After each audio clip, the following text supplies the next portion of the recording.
Welcome to the show, Casey. Thanks for being here. Yeah, thanks for having me. So we met a while back doing the podcast circuit, I guess we could call it. I don't know. Uh, and you'd mentioned your time in Iraq and just going through and some of the issues and struggles that you had there. So uh, we were able to invite you to come to our podcast. And so we're very excited about that. But I'm really curious, what made you want to go into the Army National Guard to begin with? So I enlisted actually 3 months before September 11th. That's how old I am. That's always like my disclaimer for people who understand how the country and politics shifted at that point. It was the summer break between my senior year of high school. So I just turned 17.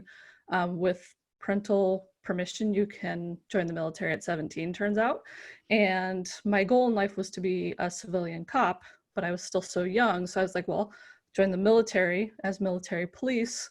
I get to learn how to start being a cop. I get to start working around cops. And then by the time I get out of the military, college will be paid for and I'll have this great resume to go into civilian side law enforcement. And so that was the plan. I enlisted July of 2001, finished my senior year of high school, and then went to all my military schools, and then was home for like, I think 6 weeks when we got the order that we were deploying. Wow. Wow. So you had for a long time, it sounds like, just decided you were going to be in law enforcement. You were going to be Mhm. a police officer. What was that like? Like how did you come to that? Because I know we all have those different experiences, right? As we're kids, like we're going to be a doctor and we're going to be a Mhm. fire. Like, when did you make that decision? Somewhere in high school, I think maybe my freshman, sophomore year, I have a brother who's 5 years older than me, and he had some drug problems. And seeing the toll that that took on our family, um, I wanted to be kind of on the opposite side of that. And I saw with law enforcement that, I could help kids that were struggling. Like my brother and I kind of both fell through the cracks in our high school. It's a big school. And we kind of got lost in the system, and I saw an opportunity where I could be one of those people that intervenes in that system, and potentially save other families from going through what my family went through with my brother's problems.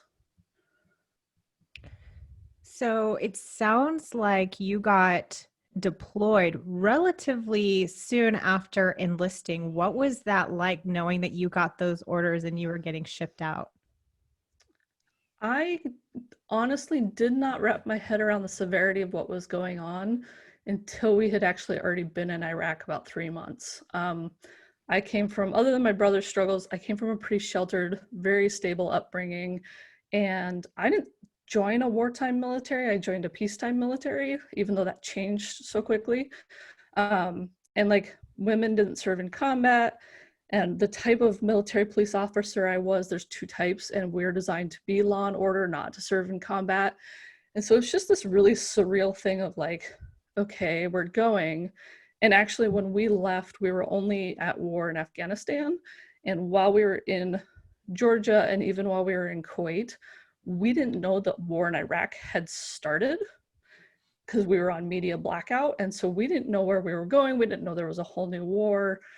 We didn't know about shock and awe, like the Marines crossing the berm, because we were in Kuwait and had no clue any of this was happening. And then all of a sudden they're like, get on a plane. You're going to, well, we can't tell you where we're going. We'll tell you when we get there.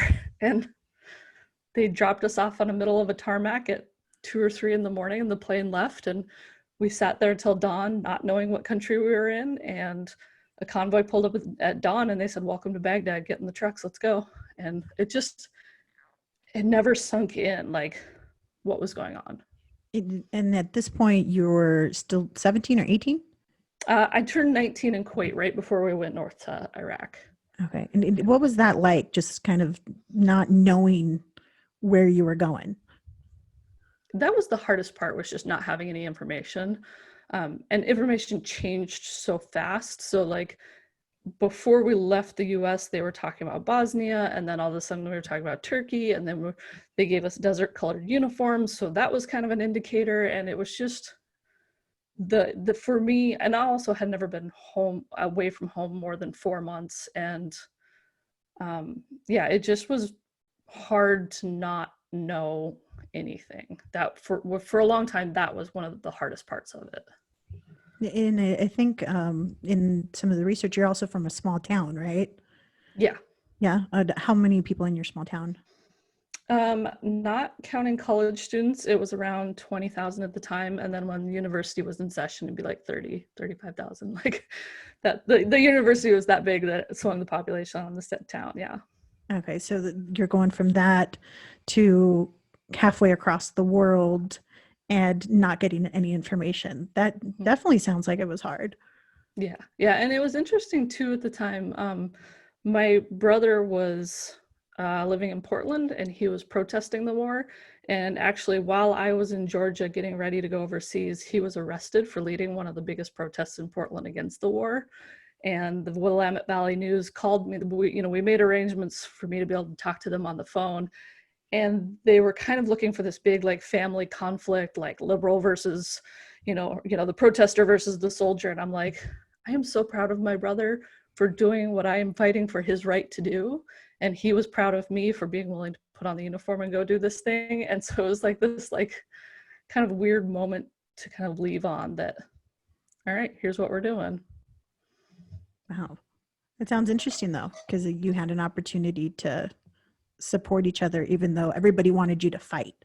Yeah. Yep. And so I know that military loves acronyms. And so I'm very familiar with MOS, which is military occupational specialty. So in other words, a job. What was your MOS in? I was a 31 Bravo. 31 Bravo. Yes, what is we that? We like using designators that nobody knows.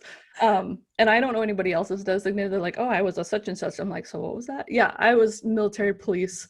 The Bravo designated that we were a law and order unit. So like my specialty was traffic accident investigation and like doing paperwork. Like people sent their written reports to me to like make sure there was no errors, to go back to them for like writing tickets. Like that's what I was trained in. And then there's also combat military police who tend to do law and order work, but they're the first ones to deploy and do essentially a different type of law and order work, but in a combat zone. So what did your average day look like when you first arrived? We worked anywhere from 14 to 16 hours a day, 7 days a week when we got there. Part of what happened so early in the war is that Rumsfeld said he wanted the military police basically running the face of the war, because we have a lot of the same training as infantry, but we also have a lot of like bedside manners, the wrong word, but it's close enough. Like that ability to interface with the public. Mm-hmm. And so all the MPs, all the military police in the US were getting pushed into country as fast as they could.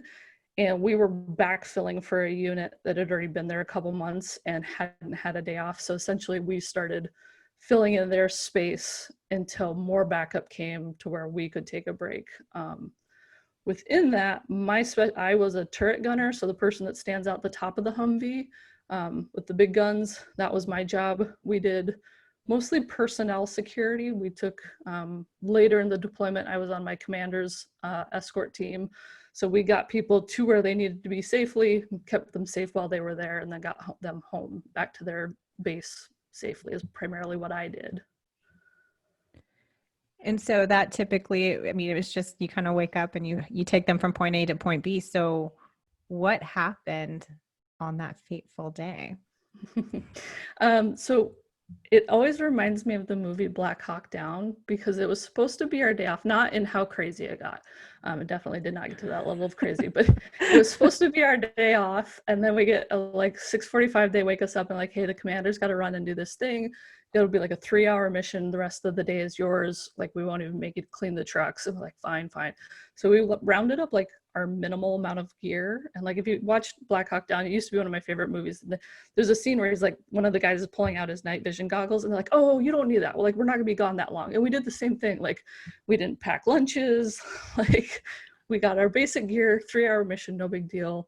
And then we got like call after call after call, and we ended up working like a 12-hour day. Oh. And so finally, at the end of our day off, with air quotes, we were headed back from the airport, and I just remember, for whatever reason, they put me in the third truck, which I used to always be in the front truck. So as the last truck, I'm watching the back, like I'm watching where we came from, not where we're going. So I'm sitting backwards in the truck, basically. And I just remember all of a sudden this big cloud of debris and this moment of like, what just happened? And I remember literally like, what? Oh no, oh no, oh no, we just got hit.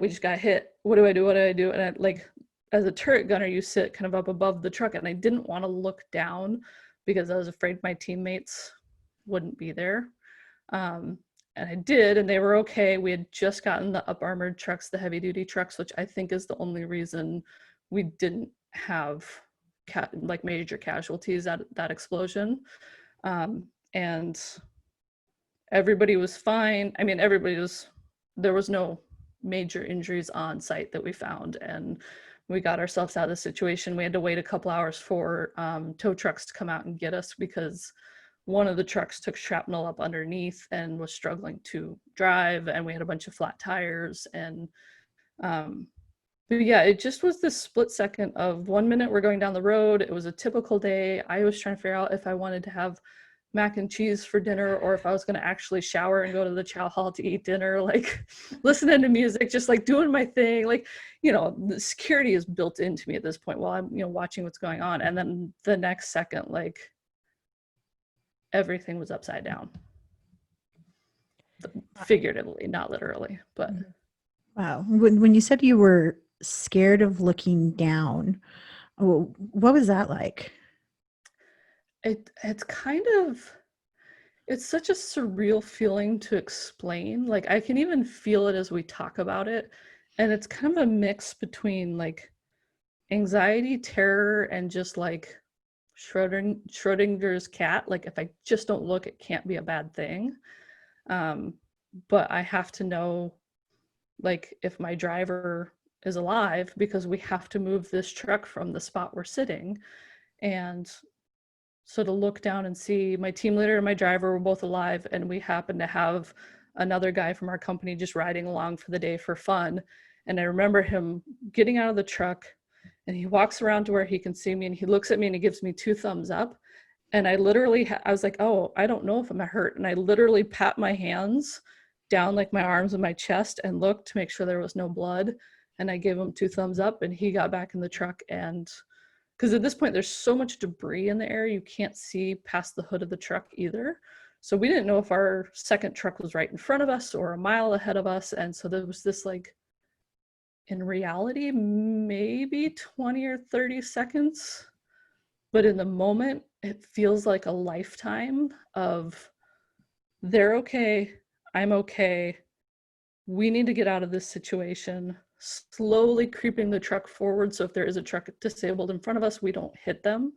And then as we emerge from that cloud of smoke and debris, I actually saw the crater in the ground from where the explosive device had been. I saw how big it was. And then we looked up ahead, and there was our other 2 trucks, and everybody was standing on the trucks, looking back, waiting to see if we would come out. And just, I know it happened fast, but to me, I remember still every second of it like it was yesterday. I mean, it sounds like quite an experience that of course you'd remember everything and having that sensation. Thank you so much for sharing that. What was that like, emerging out of the smoke and seeing that everybody else was okay? The initial reaction was immediate relief, seeing that they were okay. And then my brain had to go back to work because at that point in Iraq, so what the terrorists are doing changes on like a daily basis, and we always get briefed on that so that we can make sure we're adjusting our tactics appropriately. And so a lot of what they were doing at that time they would set off an IED, so then the trucks would stop to assess for damage, and then from a higher vantage point, they would open with gunfire. And so we actually got blown up under an overpass. And so as we came out from under the overpass, it was like, oh good, my friends are alive. Now I have to make sure we stay alive.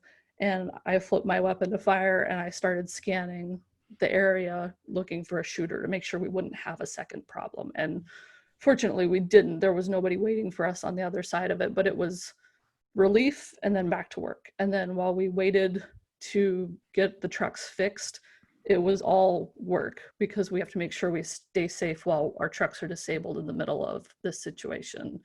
And so it was providing security and staying alert and like not panicking during that moment. Like, and God bless my team that I worked with. We worked together every day for a year. Like we got close. And so right before we had headed home that night, we had voted at which chow hall to eat dinner, because different bases, like the airport in Baghdad had the best chow hall in Baghdad. And we had a vote, like, where are we going to eat dinner? I'm like, I just want to go back and take a shower. Like, I don't even know if I want to eat dinner tonight. But my driver really wanted to stay and eat dinner at the Bob Hope is the name of the chow hall. And so as we're sitting there waiting for trucks to come get us, I start just shaking and like tearing up because all of a sudden it hit me and the adrenaline's starting to settle and the panic setting in. And my driver looks up at me. He goes, "See, this is why we eat dinner at the Bob Hope." And I just burst out laughing. I was like, "You're right.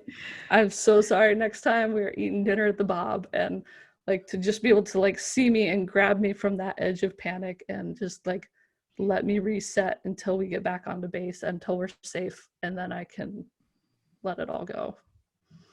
Wow. I mean, that's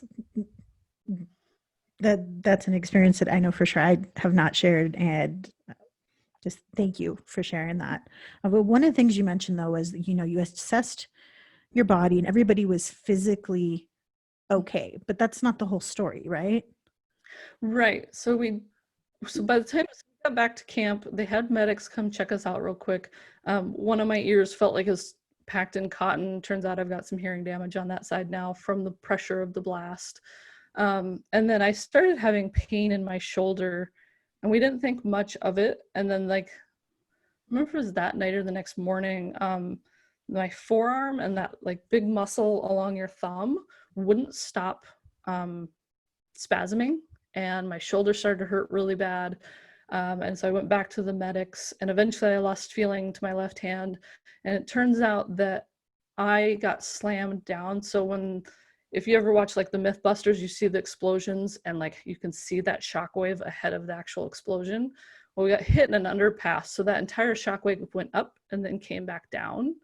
And we think basically what happened is that I got slammed down into the roof of the truck, and I chipped a bone in my wrist, separated my shoulder, damaged the nerves through my shoulder, elbow, and wrist, and then was also diagnosed with a brain injury years later. And we don't know if I actually hit my head on something or if it was just the concussive nature of the blast.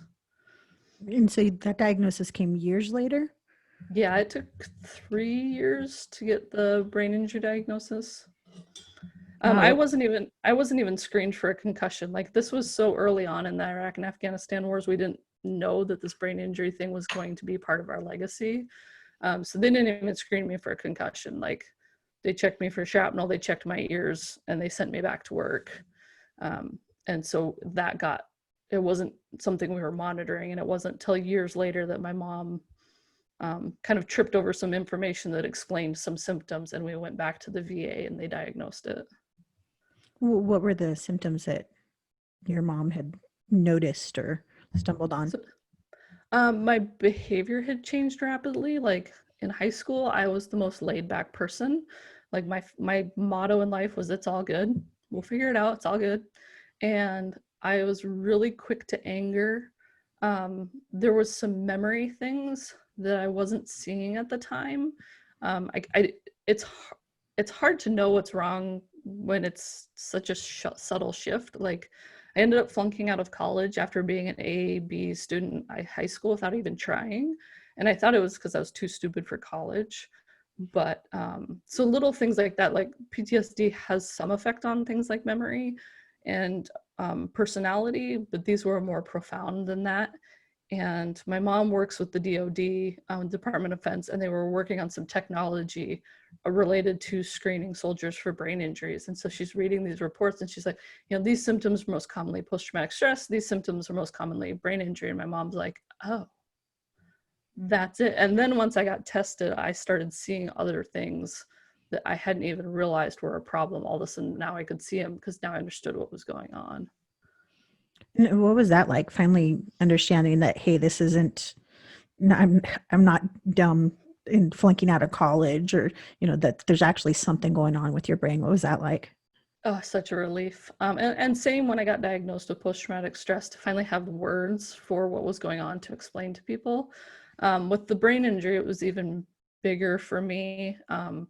We realized I had to learn how to read again. I have visual spatial damage. So basically, depending on the font, how white the paper is, how big or small the line spacing is, my brain can't translate the written word to language. It just skims over it and it can't take it in. And so that's why I was failing out of college, is I was reading books and not retaining any of it. And then I used to have like a near photographic memory. Like I could watch a movie once and tell you all the characters' names and a couple of quotes and all the plots and subplots. And now I can watch a movie 5 or 6 times before I can even remember how it's going to end. And so finally be able to like realize what that was and know that about myself so I could start to work around it was amazing.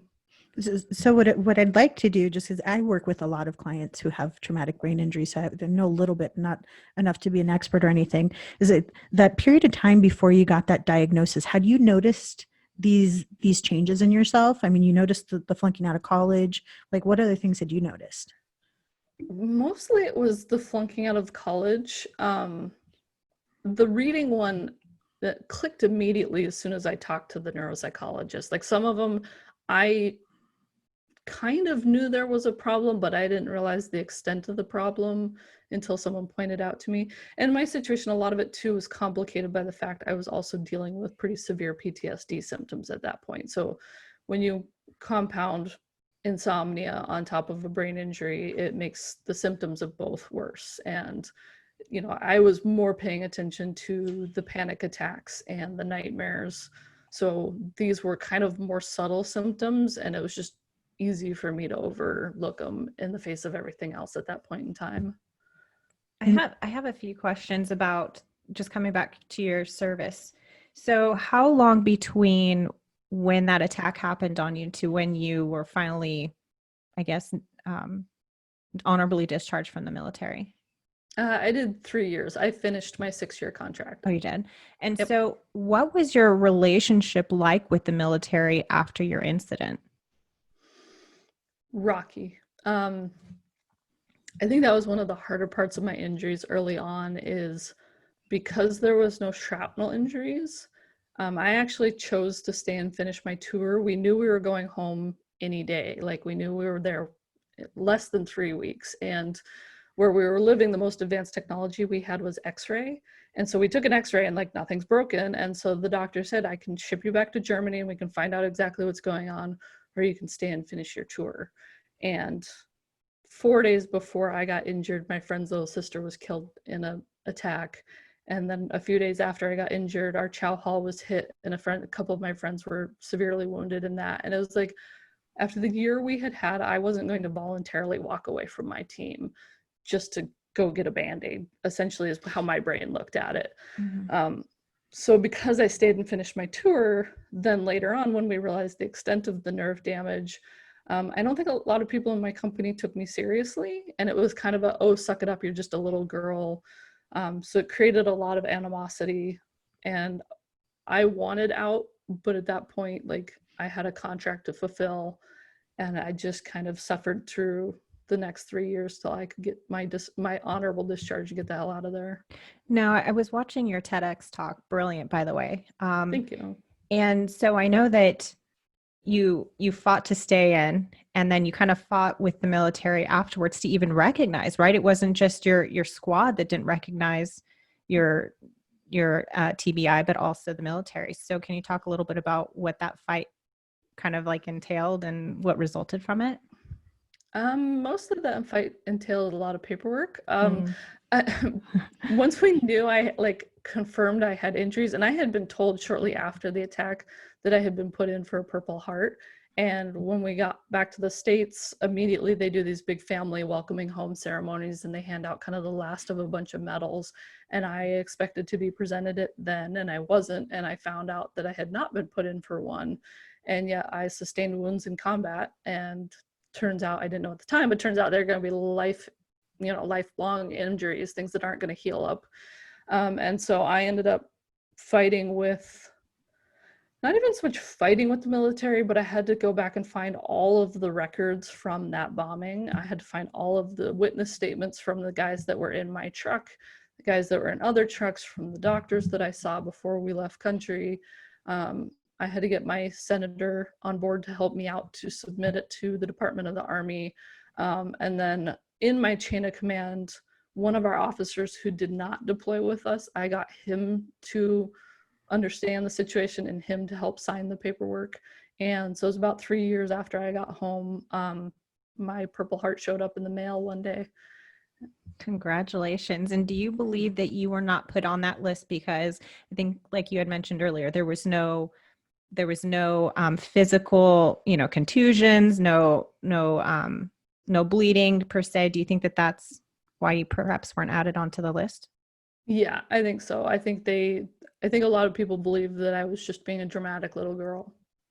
Like being a woman in the military and in military police at that point in time, like only 7% of the MP Corps was female. So like I was doing a man's job, but not getting treated the same as the guys that I was working with, even though I was doing the same work, same quality of work, and occasionally better and more work. Wow. But their main thing was we can't see your injury, so we don't think it's real. Like outside of the military, have you experienced similar items with people not necessarily understanding a traumatic brain injury? I've been very fortunate that I have not had a lot of negative experiences. I've also been very open about my story, and I get people who will say something just out of a lack of education around a situation. I'm like, time out, actually, like, here's what it's really like. And they're like, oh, thank you. So outside of the military, I've had a lot of support, and actually even friends that were not in my unit that I worked with on deployment, when I was finally awarded my Purple Heart, congratulated me on it and reached out to me. And so whatever it was, you spend a year living with the same 39 people in very small places, working very long hours. You either come out of it best friends forever, or you come out of it never wanting to speak to that person again. And my unit and I basically all fell on the never speak again side of that. Oh, that's unfortunate.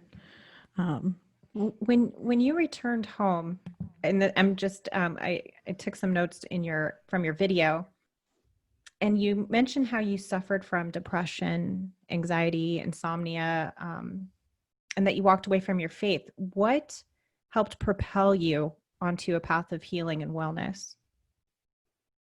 Walking away from my faith. I feel like there was no one specific thing. There was kind of a defining moment. I woke up one day and I realized I was estranged from my family. I was struggling with some substance abuse issues. I was in debt up to my eyeballs. Like, I hated every aspect of my life. And I realized in that moment, like, I very vividly remember that morning, I said, okay, today I'm either going to kill myself or I'm going to change everything about how I'm living, because this isn't worth continuing. And I called my mom and I said, I need help. And we called the VA and we got me into counseling. And so there was that pivotal moment. And then there was a lot of VA care, and I agreed to do whatever the VA asked of me.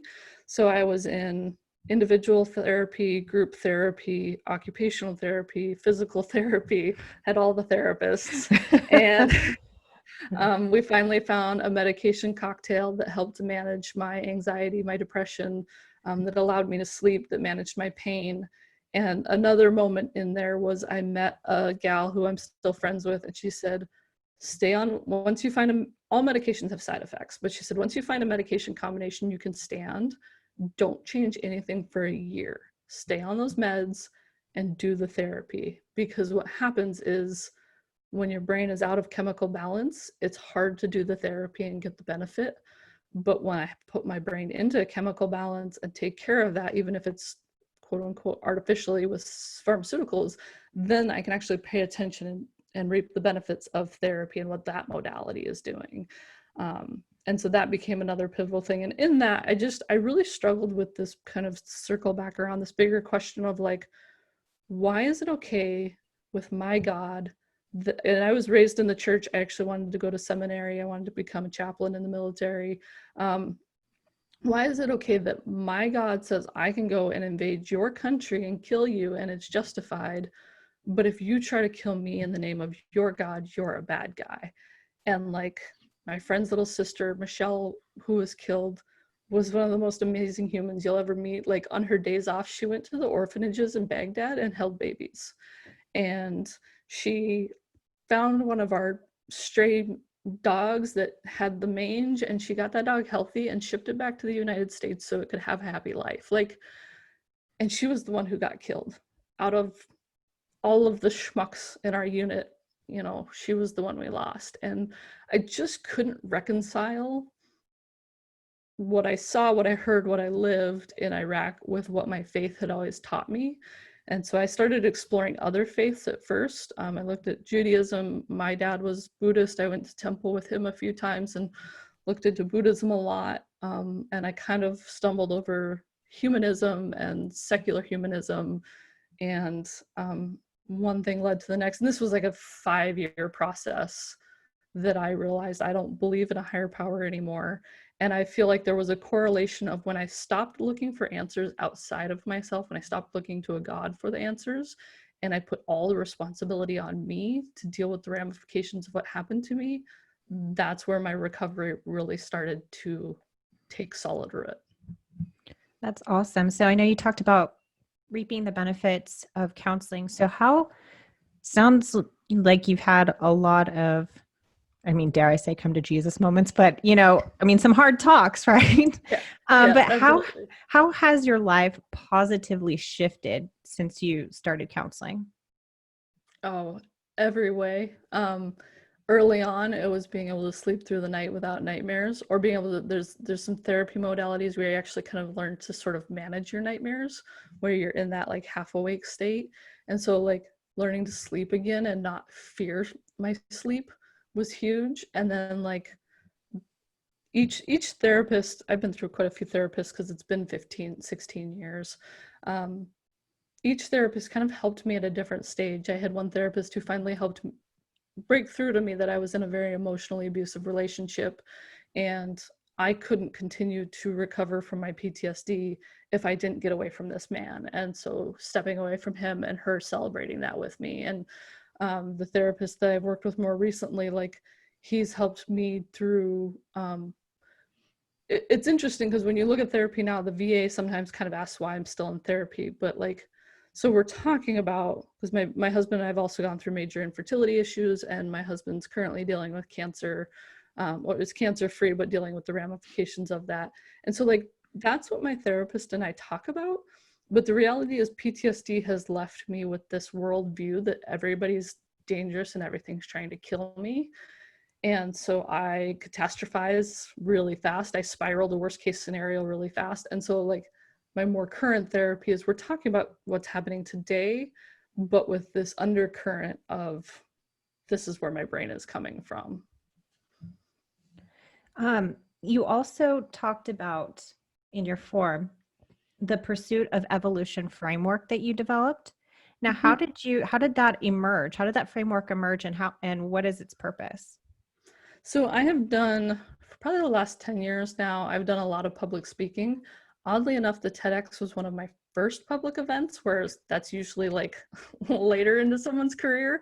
So if you do watch it, I cry through pretty much the whole thing, and that's why. It's like one of my first ever big speaking events. But I talked to high school and college classes about what it's like to live with a brain injury and post-traumatic stress.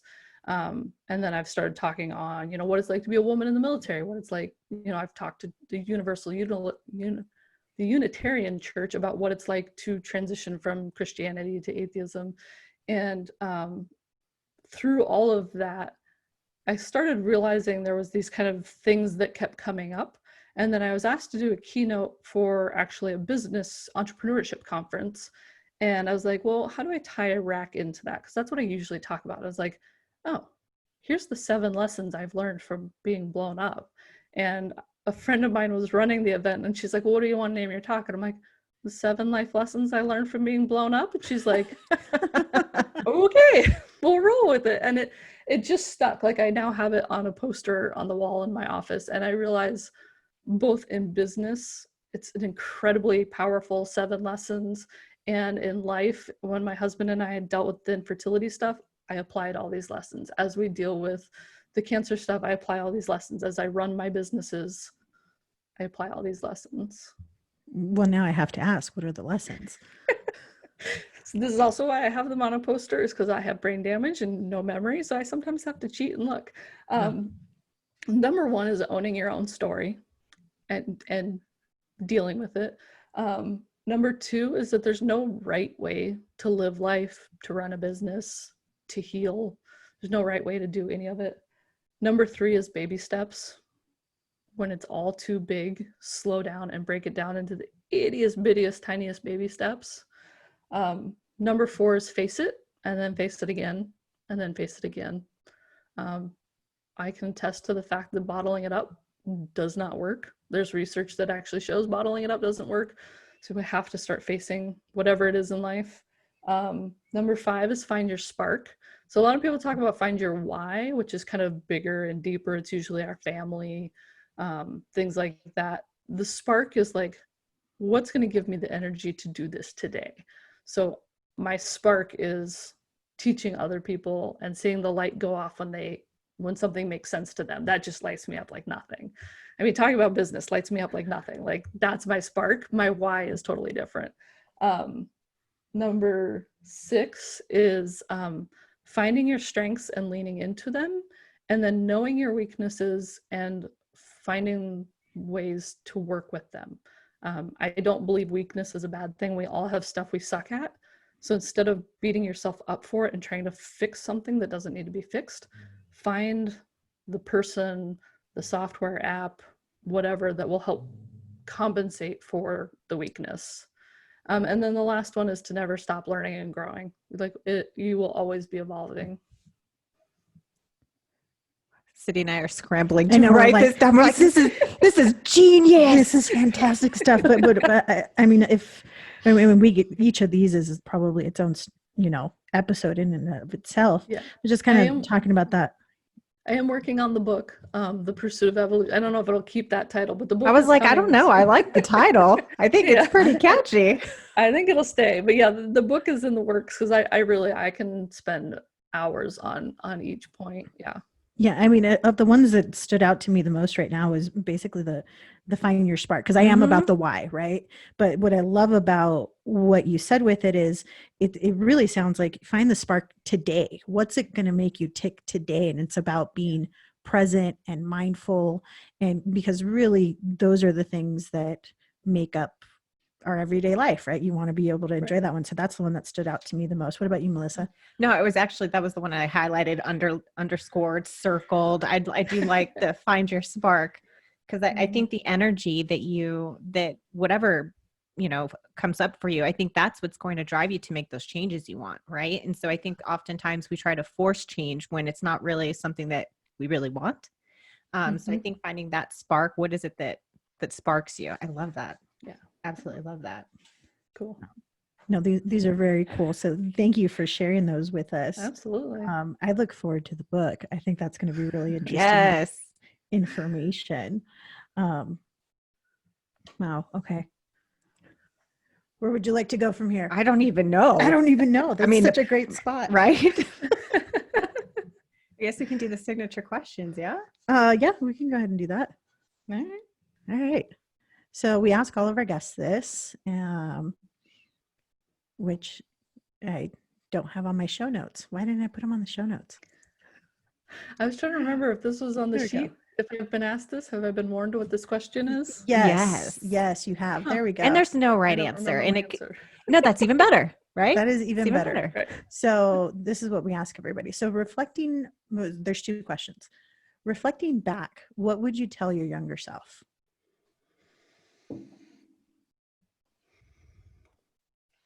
Baby steps. That's my favorite of the 7. I am a big picture person, and I bite off way more than I can chew all the time. In my earliest stages of recovery, in my darkest days, a successful day, my first baby step in recovery was literally taking a shower. If I got out of bed, took a shower, and put on the same dirty jammies and got back into bed, that day was a success. That's a win. That's where it started, and recognizing that can be celebrated. And so always remembering that. And thank God for my husband, because he reminds me on a regular basis too. Every time I panic in business, slow down, take smaller steps, break it down more. And if you're patient and you take those baby steps, you'll get to where you want to be, and it's worth the journey. So well said. Mm-hmm. So our second question, looking forward, what is one wish that you have for yourself on your current journey?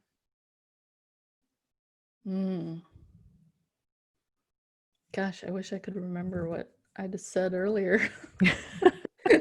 What's moving you today? I think that's what's sparking you today. Ooh.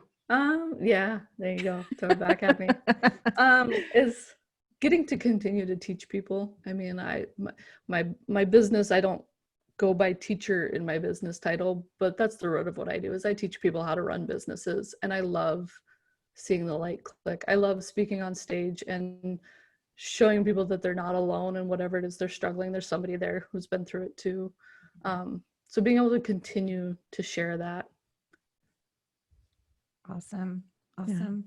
Well, thank you. This has Thank been you. such an amazing interview. And I thank you so much for sharing your 7 life lessons. I think they're so valuable and they're so powerful. Very Thank you. powerful. Yeah. Well, overall, sharing your story, I mean, those were some experiences. I mean, but being able to share them with people and just have that space for it, and just your vulnerability in doing that, I mean, that's huge. Thank you. Yeah, I realized early on that there's so many people who can't share their story, but there's so much power in just hearing someone else say the same things. You realize you're not crazy. And that's where it became so important for me to keep sharing my story. And then it became validating, because every time I get off stage, somebody in the audience grabs me and says, "Hey, I've experienced that. My son just got home from war. Thank you. Now I understand more about what he's going through." When I talk in high school classes, they kill me. They like high school seniors in senior psychology, they look bored out of their skull most of the time that I'm talking. And like, I'm used to it, and like I have fun with it now. And so I don't know if I mentioned, so my master's is in mental health. So when I talk about PTSD, I can talk about it as a clinician and as a client. So I give a very interesting perspective. And inevitably, after every class, a student comes up to me in tears and says, "I'm so glad to know that I can live a normal life with PTSD." These kids who are dealing with so much trauma at such a young age, and they're like, "I'm so glad." And the stereotype is not me, like middle-class white girl who's got her shit together, who can put her makeup on. Like, I'm not what you would expect when you talk about PTSD and brain injury. And to have those kids connect with that, like, it's just, yeah, it makes it all worth it, and it helps me heal all at the same time. Oh. Well, they're not wrong. You are absolutely incredible. So thank you. Thank you. That's it for this episode. If you want to learn more about Casey, check out her website, www.caseyjourdan.com. We want to hear from you. Join our Facebook group to discuss this and all episodes. We want to thank our producer and music director, Ron Johnson. This has been an Astronomicus DMR production. Thank you for listening, and remember, it's never too late, and you're right on time.